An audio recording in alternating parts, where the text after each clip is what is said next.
Assalamualaikum warahmatullahi wabarakatuh. Selamat pagi semuanya. Selamat beraktivitas. Pada kali ini saya ingin menjelaskan beberapa hal yang perlu diperhatikan dalam menjelaskan rencana proposal penelitian yang akan kita lakukan. Pada kali ini saya ingin memperlihatkan salah satu proposal yang pernah dilakukan oleh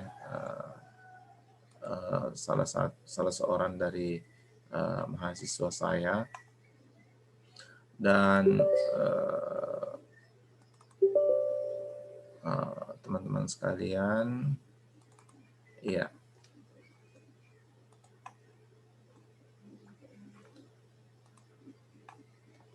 Iya, misalnya rencana proposal yang akan dipresentasikan seperti ini, bahwa pengaruh pendidikan dan pengembangan terhadap kinerja tim melalui profesionalisme kerja dan kualitas kerja tim anggota Polri pada Polda Sulawesi Selatan.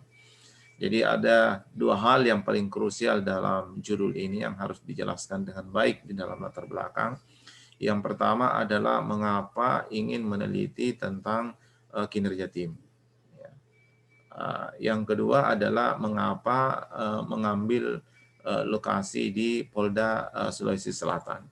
Dua hal ini yang harus dijelaskan di dalam latar belakang penelitian, dan itu yang paling banyak mendapatkan pertanyaan-pertanyaan dari para penguji atau para audiens. Jadi calon peneliti harus mampu menjelaskan kedua hal tersebut.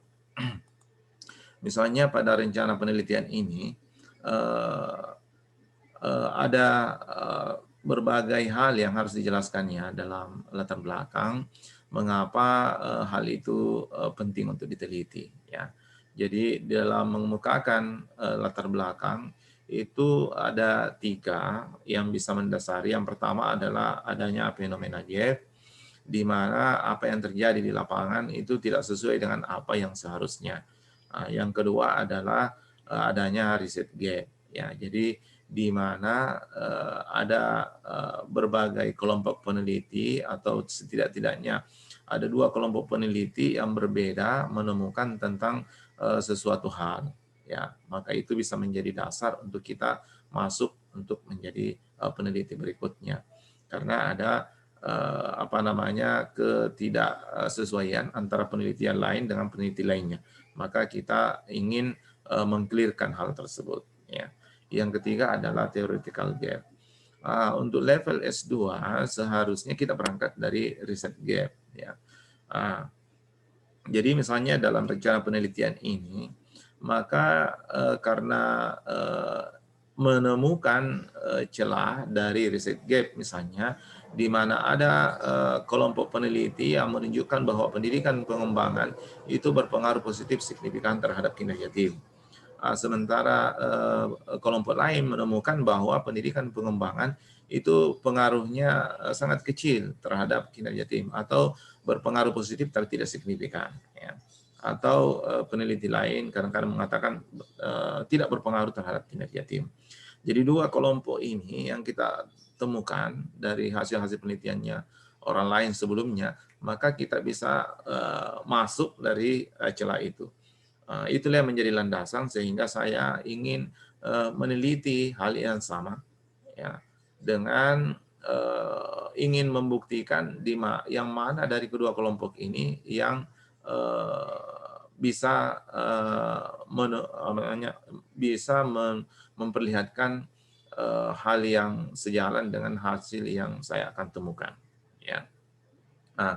Apalagi misalnya di dalam penelitian-penelitian sebelumnya kita menemukan R-square-nya yang rendah, itu juga bisa menjadi alasan untuk bisa kita masuk, sehingga kita bisa menambahkan variabel antara pendidikan dan pengembangan terhadap kinerja tim.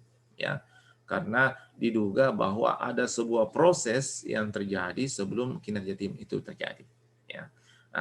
Dari dasar itulah sehingga pengembangan dan pendidikan dan pengembangan ini ingin ditelaah kembali dengan misalnya karena dari beberapa referensi yang menunjukkan bahwa pendidikan dan pengembangan itu juga dapat meningkatkan profesionalisme kerja tim, ya, profesionalisme kerja anggota. Ya.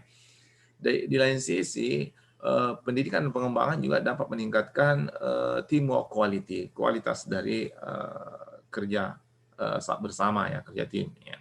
Nah, dan kedua variabel ini juga secara logika keilmuan kita bahwa proses menuju profesionalisme itu akibat dari pendidikan dan pengembangan tadi.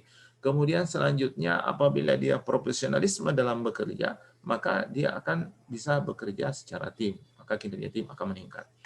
Di lain sisi, akibat dari pendidikan dan pengembangan yang menyebabkan kinerja, yang menyebabkan kualitas dari kerja tim ini atau teamwork quality ini bisa meningkat. Kalau teamwork quality-nya bisa meningkat, maka tim performance-nya atau kinerja timnya juga bisa meningkat. Ya. Nah, dari situlah sehingga mengambil tema ini dan memilih 4 variabel ini yang akan dilakukan sebuah penelitian. Selanjutnya menjadi persoalan selanjutnya adalah kenapa memilih di lokasi di mana akan melakukan penelitian. Ya. Nah, kali ini ingin dilakukan penelitian pada kepolisian. Ya. Nah, kita ketahui bahwa polisi dalam bekerja itu biasanya bekerja antar unit satu dengan unit lain secara bersamaan bekerja, dan antar unit itu sendiri dibutuhkan sebuah kinerja tim. Maka kita pilihlah kepolisian menjadi objek yang akan kita teliti, ya, menjadi subjek yang akan kita teliti. Ya. Nah, selanjutnya adalah apa alasan lainnya. Ya, jadi misalnya seperti ini ada survei, walaupun itu 2016 dilakukan, bahwa hanya 55,9%, ya 55,9% itu tidak puas terhadap kinerja kepolisian. Berarti kan ada masalah tentang kinerja ini. Dan kinerja kepolisian secara umum, ya salah satu yang bisa mempengaruhi adalah kinerja timnya yang kurang solid, sehingga kinerja kepolisian tidak maksimum, sehingga kepuasan masyarakat bisa hanya 35,9% yang menyatakan puas terhadap kinerja kepolisian. Nah, ini menjadi alasan lainnya. Nah, atau misalnya ada alasan lain, ya. Misalnya untuk penyelesaian kasus Polda di Sulawesi Selatan ini, mengapa memilih di Sulawesi Selatan, itu harus dijelaskan. Misalnya tahun 2019 pembinaan khususnya sumber daya manusia meningkat, jumlah personil Polri mencapai 17.916, ya. Kemudian Kamsel Tipcar Lantas pelanggaran lalu lintas tahun 2019 itu sebesar ini mengalami peningkatan. Kemudian sebesar ini 25.323 pelanggaran dari tahun 2018 sebesar hanya 1.250, itu terjadi peningkatan. Ya. Nah, kemudian kasus pengungkapan narkoba tahun 2018 terjadi 1.720, kasus penyalahgunaan narkoba dan tahun 2019 naik menjadi 1.760 kasus. Nah, ini semua masalah ini bisa diselesaikan dengan kinerja tim yang baik, kinerja tim yang solid. Oleh karena itu penting untuk diteliti kinerja tim di sini, khususnya di kepolisian. Hal lainnya adalah tindak pidana umum tahun 2018 terjadi 28.123 kasus dan dapat diselesaikan sebanyak 15.453 kasus. Tahun 2019 tindak pidana umum terjadi 19.000, ya, terjadi penurunan kasus, dan penyelesaiannya sebanyak 14.000 juga terjadi penurunan. Ya, jadi makanya penurunan sebanyak 8.849 kasus. Ya. Ini juga walaupun terjadi penurunan kasus, tetapi juga terjadi penurunan penyelesaian. Ya, berarti di situ juga menjadi celah sehingga kita mau pilih Polda Sulawesi Selatan menjadi lokus penelitian kita. Nah, misalnya ada lagi data lainnya, misalnya seperti ini, ya kita paparkan bahwa kinerja realisasi yang direncanakan dengan target yang direncanakan itu tidak sesuai dengan realisasi yang terjadi, ya dari segi pembinaan dan pembentukan tim kesatuan, misalnya ada targetnya adalah 100%, ternyata hanya 85%, ya. Penyelenggaraan manajemen personil, yaitu seleksi, pendidikan, dan seterusnya, serta pemisahan dan penyaluran personel, itu ditargetkan 100%, hanya 80%. Berarti di sini ada masalah tentang kinerja personil, ya, kinerja Polda Sulawesi Selatan secara umum. Ya. Nah, dari situ, dari berbagai macam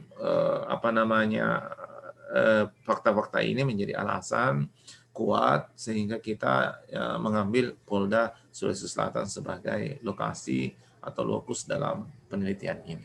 Ya, itu alasan-alasan seperti itu harus dikemukakan sehingga menjadi kuat. Mengapa memilih temanya tadi dijelaskan karena adanya riset gap, berangkat dari riset gap, kemudian yang mengapa pilih Polda Sulawesi Selatan karena adanya fakta-fakta yang dikemukakan tadi. Dengan demikian landasan penelitian kita akan menjadi kuat, ya. Karena yang paling banyak disorot dalam penelitian itu, rencana penelitian itu adalah latar belakang dilakukannya penelitian itu.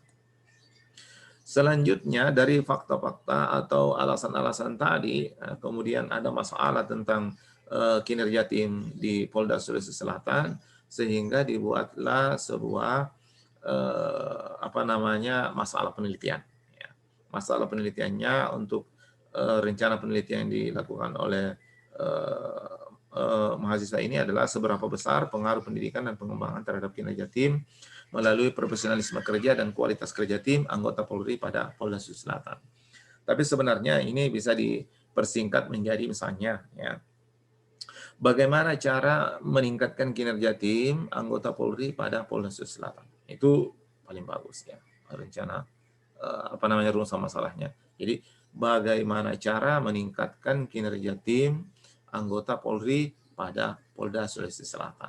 Nah, ini paling ideal, ya. Kemudian karena tadi ada masalah dengan terjadinya penurunan kinerja tim misalnya, maka bisa juga mengatakan mengapa kinerja tim anggota Polri pada Polda Selatan menurun.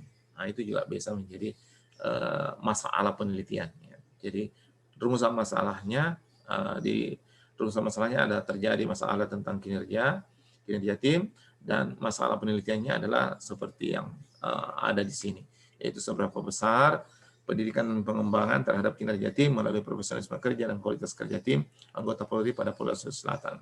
Ya. Atau seperti yang saya katakan tadi adalah bagaimana cara meningkatkan kinerja tim anggota Polri pada Polda Sulawesi Selatan. Atau mengapa kinerja tim anggota tim Polri Polda Sulawesi Selatan semakin menurun. Nah, 3 ini bisa digunakan. Ya.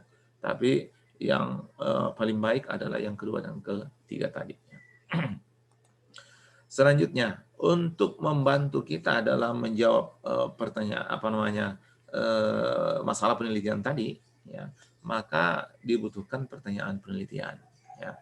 Di pertanyaan penelitian ini kita sudah rinci, ya, apa-apa saja yang kita mau cari dalam penelitian ini.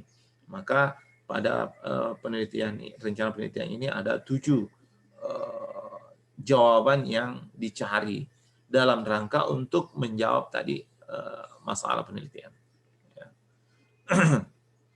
Nah, jadi 7. Yang pertama, apakah pendidikan dan pengembangan berpengaruh terhadap profesionalisme kerja anggota Polri pada Polda Sulawesi Selatan? Ingin melihat hubungan antara pendidikan dan pengembangan terhadap profesionalisme kerja. Yang kedua adalah ingin melihat hubungan pendidikan dan pengembangan atau pengaruh pendidikan dan pengembangan terhadap kualitas kerja tim atau teamwork quality. Ya. Kemudian ingin melihat pengaruh pendidikan pengembangan terhadap kinerja tim, team performance. Ya. Kemudian ingin melihat profesionalisme kerja, ya, terhadap kinerja tim. Selanjutnya yang kelima adalah ingin melihat kualitas teamwork terhadap kinerja tim. Ya. Dan keenam adalah ingin melihat dan menganalisis pengaruh pendidikan pengembangan terhadap kinerja tim. Dan yang terakhir adalah pendidikan pengembangan terhadap kinerja tim. Ya.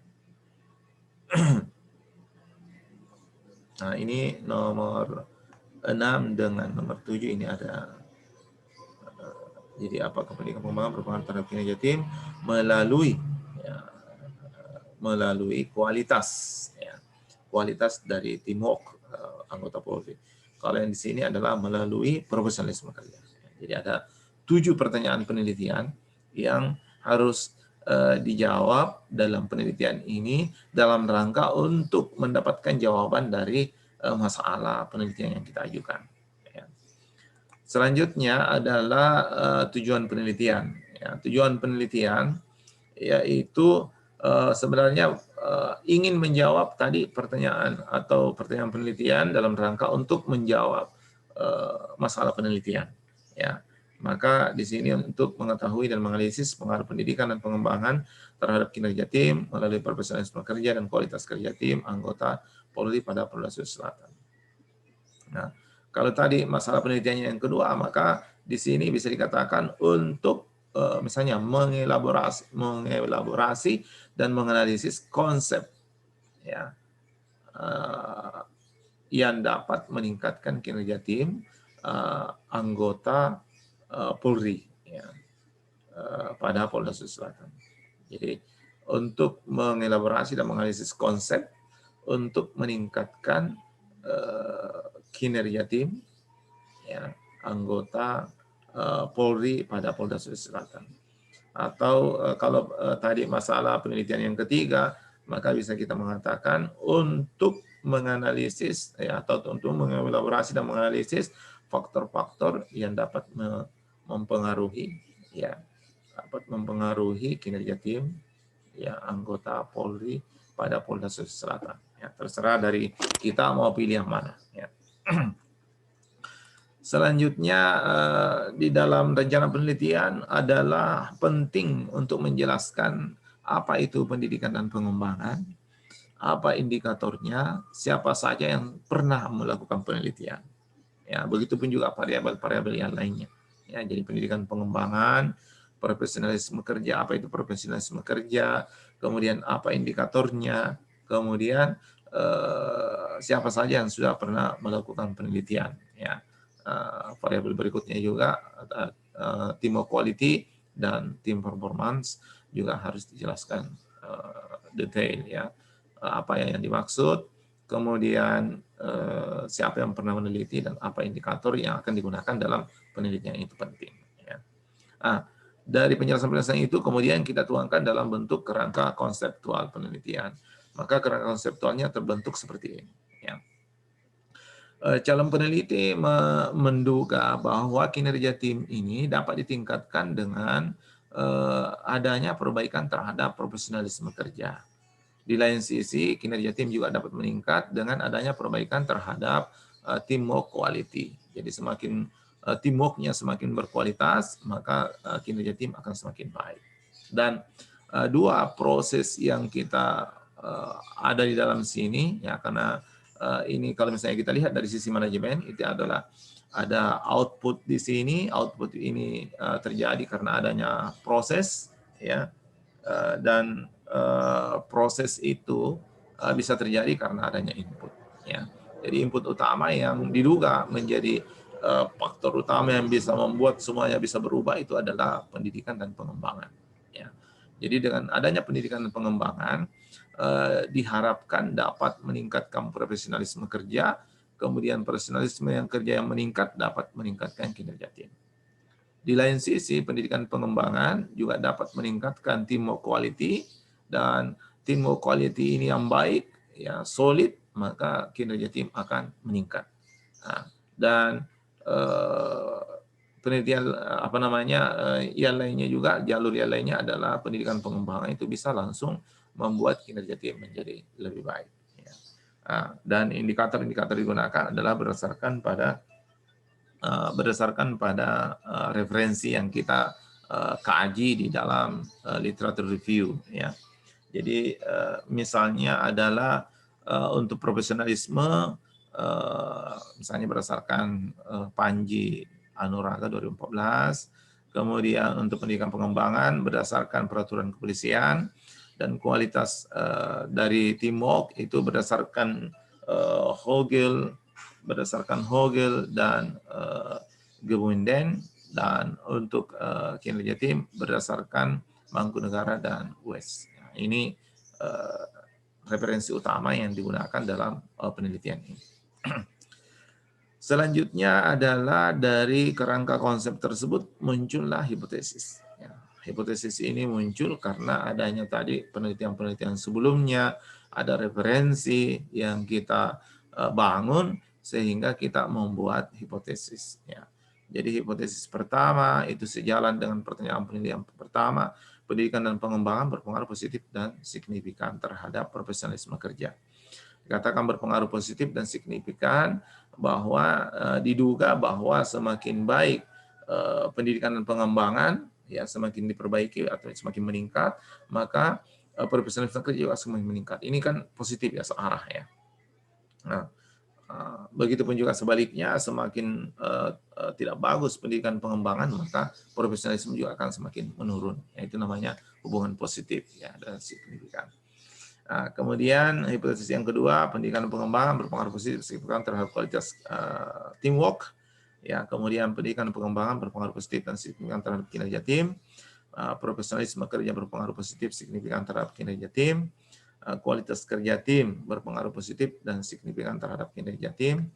Kemudian pendidikan pengembangan berpengaruh positif dan signifikan terhadap kinerja tim melalui profesionalisme kerja, dan pendidikan dan pengembangan berpengaruh positif dan signifikan terhadap kinerja tim melalui kualitas kerja tim. Nah, ini ada 7 hipotesis yang dibangun dalam penelitian ini. Selanjutnya adalah metode penelitian. Ya, di penelitian ini dirancang dengan pendekatan penelitian kuantitatif, ya, dengan penelitian causality, yaitu sebab akibat, di mana adanya sesuatu terjadi karena adanya penyebab. Ya. Kemudian selanjutnya adalah lokasinya di Polda Sulawesi Selatan, sudah dijelaskan pada latar belakang bahwa Polda Sulawesi Selatan menjadi lokasi akan dilakukannya penelitian, ya. Dan ini dilakukan pada bulan berapa sampai bulan berapa, itu bisa diungkapkan dalam sebuah rencana penelitian. Selanjutnya populasi, siapa yang akan diteliti dalam penelitian tersebut. Ya. Jadi populasi dalam rencana penelitian ini adalah anggota Polri, di mana syarat utama adalah mereka yang pernah mengikuti pendidikan. Ya. Dan setelah dihitung ternyata ada 135 anggota yang sudah pernah melakukan mengikuti pendidikan. Maka itulah yang menjadi populasi dalam penelitian ini. Ya.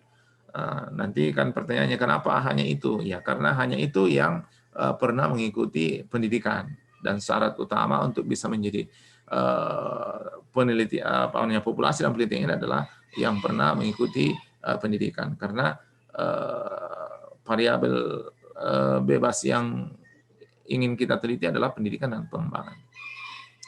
Karena populasinya sangat kecil, tidak terlalu besar ya, bukan sangat kecil tapi tidak terlalu besar, yaitu cuma 135 anggota, maka seluruh populasi dijadikan sampel. Ya, jadi biasa disebut dengan sensus atau biasa disebut dengan sampling jenuh ya, seperti ini. Jadi seluruh populasi dijadikan sebagai sampel. Ya.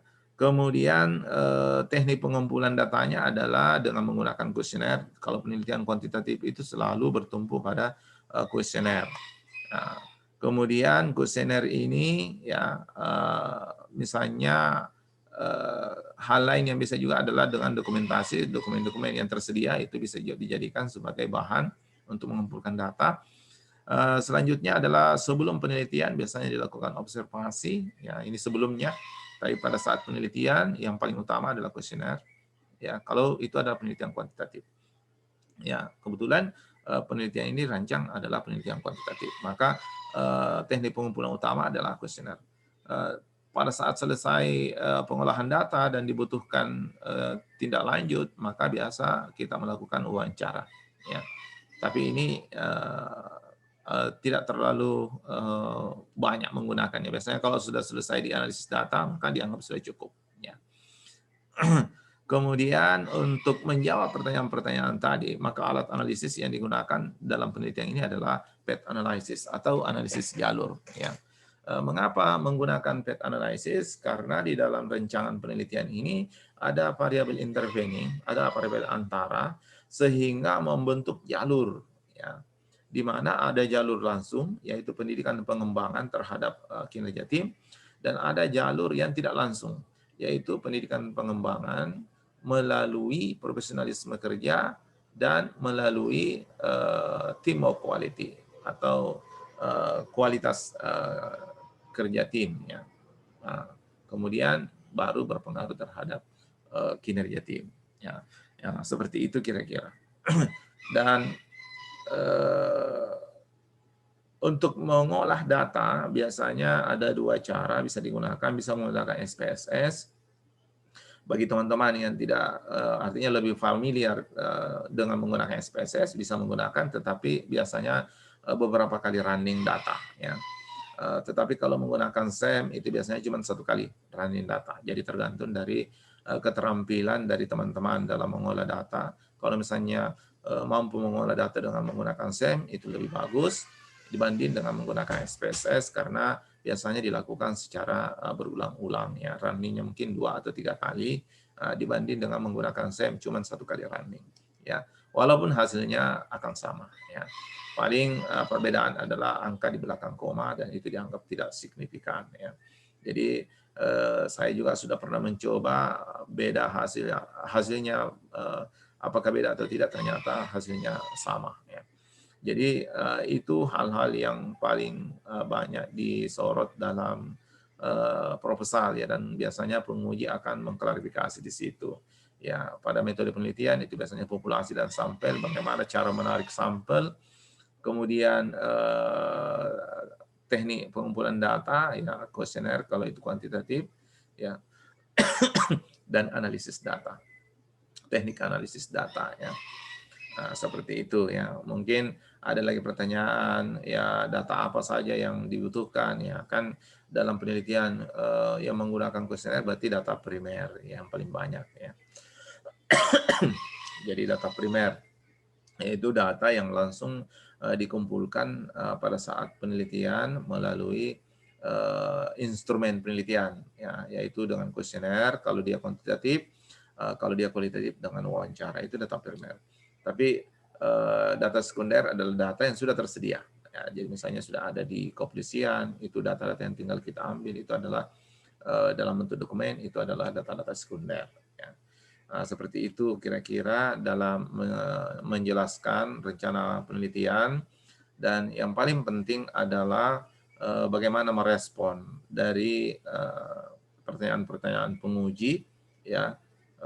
Kalau di metode penelitian itu adalah yang paling banyak adalah populasi, bagaimana menentukan populasi, bagaimana menentukan sampel, itu penting untuk kita bisa jelaskan, ya, sehingga para penguji merasa yakin bahwa kita akan mampu melakukan penelitian ini dengan baik sampai selesai. Ya, kurang lebih seperti itu kira-kira yang bisa saya jelaskan. Mudah-mudahan ini bermanfaat bagi kita semua. Sekian. Assalamualaikum warahmatullahi wabarakatuh. Salam sehat untuk semuanya.